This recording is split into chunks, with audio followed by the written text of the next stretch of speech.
Hey there, Synthrones. Today we're going to talk about Behringer Saves the Day. Hi, I'm Pure Ambient Drone, and this is my channel where I talk about synthesizers. Hit the subscribe button, tap the bell, keep up with all of my synth adventures, and remember, jamesdrone.com is the place to be to connect with me. Behringer Saves the Day. Hi, guys. I was thinking about a lot of stuff here over the weekend, and I was thinking about how there are so many synth companies coming out with hybrids and digital synthesizers, and I love digital synthesizers. There's nothing wrong with digital synthesizers. There's nothing wrong with virtual analog synthesizers, which are in their heart digital. Romplers and all of that great stuff. Yeah, they're fantastic, but we have a lot of synthesizers coming out in that type of technology. And I got to thinking about what Behringer has been doing over the years. Who hasn't been thinking about Behringer? And that is they're bringing us some true VCO analog synthesizers. And they're about the only one that's really doing it full-heartedly. And what I mean by that is I was checking out some of the stuff on the online stores, and I counted at least 13 different synthesizers that Behringer has come out with since they came out with their Deepmind 12. So including the Deepmind synthesizer, they have 13 different synthesizers with variations of the models, different colors, and then the Deepmind has a 6 and a 12 voice. 13 different synthesizers that they have either cloned or have started from scratch, like the Neutron, which is a fantastic synthesizer as well. So it got me thinking, where is the industry heading, and what would happen in the future? So I like to speculate. I don't have a crystal ball. Who does? But I like to speculate, and I'm thinking, okay, so I understand why Roland went pure digital with their Zen Core and their Zenology, depending on if you're talking about their hardware or their cloud software. But I understand why they went that way. They don't want to compete in the analog world. So I started thinking to myself, who else is going to drop out of the race in the coming years because they don't want to battle against Behringer. Now, Behringer over the weekend announced something from their sister company, Cool Audio, about a new chip that they're coming up with, a Curtis chip, that's going to be able to handle all kinds of analog goodies on a single chip, making synthesizers smaller and yet more efficient. And that's going to be really exciting for people who are running out of space in their studio. So Behringer is really beginning to innovate the analog side of things, and it's about time, I believe, that synthesizers get an upgrade. You see, Behringer is in a position not only to be making clones of synthesizers, but I think they're also in a position, I know they're in a position because of all the technologies that they own. I shouldn't say they own the actual technologies, but they're in command of all these companies that manufacture these technologies. And in this case, they're coming up with a new chip. They're in a position to bring us innovation in the analog world. The analog world is where I'm interested in, because the digital world, in my opinion, belongs to Roland. I have a Roland Phantom, that's why I keep pointing that direction, is because Roland has really fine-tuned the digital realm of synthesis, and it's going to be really hard for anybody to play catch-up with these guys because they're knocking it out of the ballpark on the digital side, okay? And they pretty much have surrendered the analog world over to Korg, and over to Sequential, and over to Behringer, who in my opinion at this time are the three leading, not the only ones, but the three leading synth companies that are actually innovating and bringing us the analog gear that we really want. That's not to, leave out all the other analog synth companies. There's a bunch of them out there. I'm talking about big names that really push their products and are out there. So for the sake of argument, we'll focus on those. So Behringer is in a position now where they're actually doing something that I've been hoping they would do, and that I talked about in one of my other videos, where I was talking about they're in a position to lead, and that's what they want to do. And I always believed that they wanted to lead the industry. However, they have to understand, okay, and Behringer, if you're watching this video, which I know you watch my videos, You have to understand that synth drones, that's the real hardcore users, okay? You have to convince us that what you're making is for the long term and you care about us, that you're not just doing this for the money. Now, I'm not saying that they are doing it for the money. I'm saying that they're doing it because Yuli loves synthesizers. That's my standpoint. Okay, so I want to be very clear on this. I believe that Behringer are making synthesizers because Yuli loves synthesizers and that he wants to bring something back from the old days to make us happy. Okay. And of course, there's profit in that. But I believe in his heart because, the guy's already rich.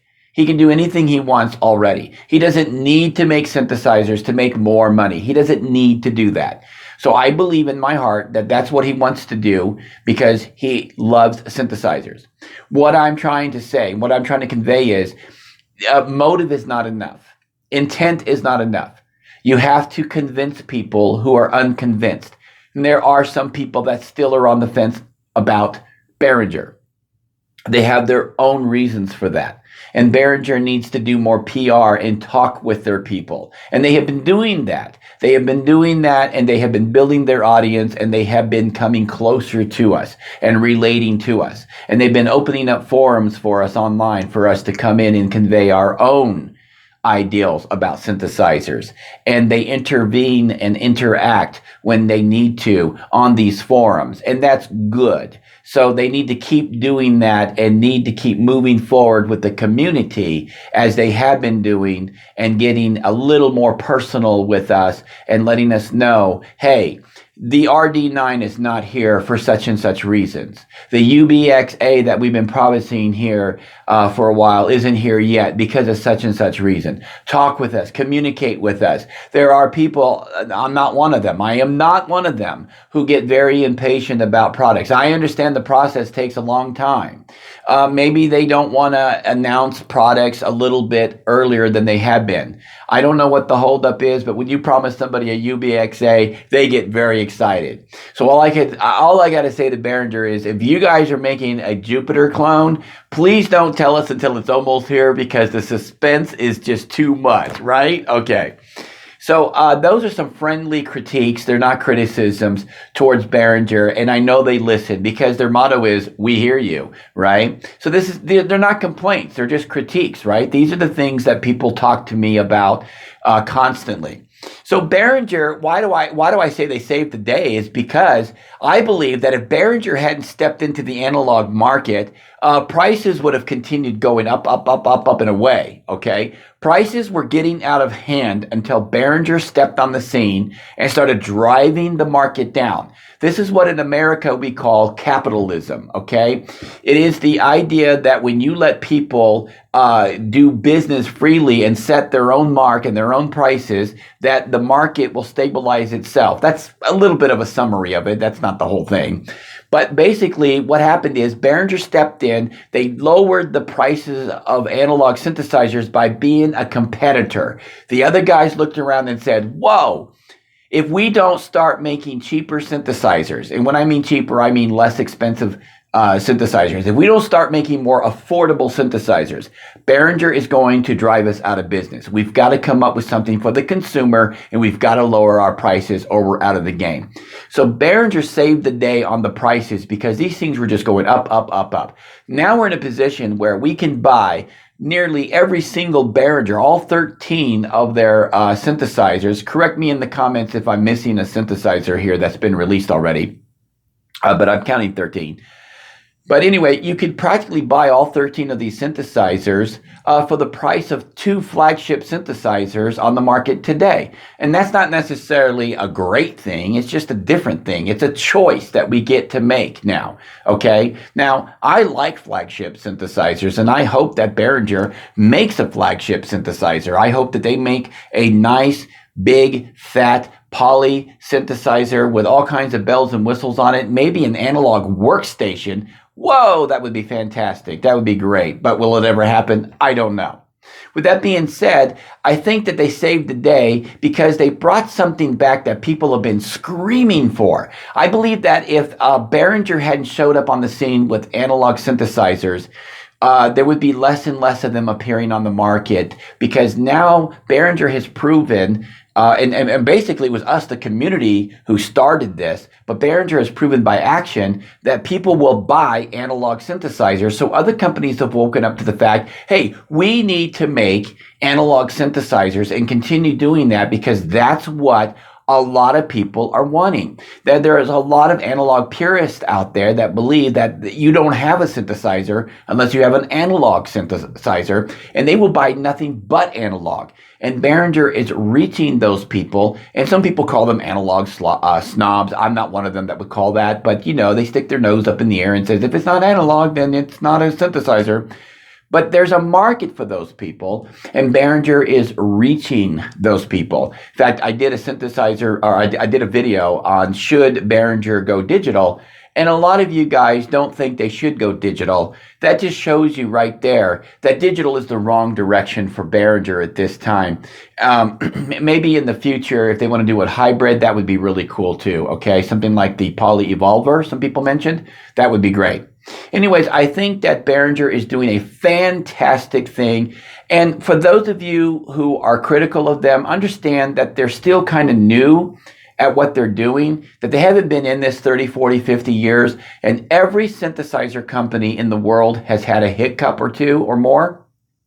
It happens in technology, especially when you're trying to throw out as many synthesizers as fast as you can to appease the public's demands, because a lot of people have been hollering and screaming for these synthesizers for quite some time. And I know that my comments fill up with, where's the RD9? Where's the UBXA? Where's all of these synthesizers that they have been promising us? I know they're coming because Behringer said they were coming, and they haven't broken any of their promises yet that I know of. With that being said, maybe Behringer can give us an explanation as to where they are. Do they owe us an explanation? Yes and no. I mean, it's their company. They can do what they want to. But they did lay it out there for us. They did tell us that it was coming. So they kind of opened themselves up to needing to explain, where's this stuff at? Just give us an update. That's all we're asking for. We don't need all the details. We just need to know, has the time frame been reset or what? So anyways, I wanted to share that with you today. It was something I was thinking about. And yeah, what do you guys think about all of this? Do you think that Behringer saves the day when it comes to analog synthesizers? What do you think about Behringer? Keep it nice, keep it clean, keep it civil. Let's get a conversation started in the comments below. Until next time, I am James Drone, aka Pure Ambient Drone. Hit that subscribe button, tap that bell, like, share. And until next time, keep calm and synth on.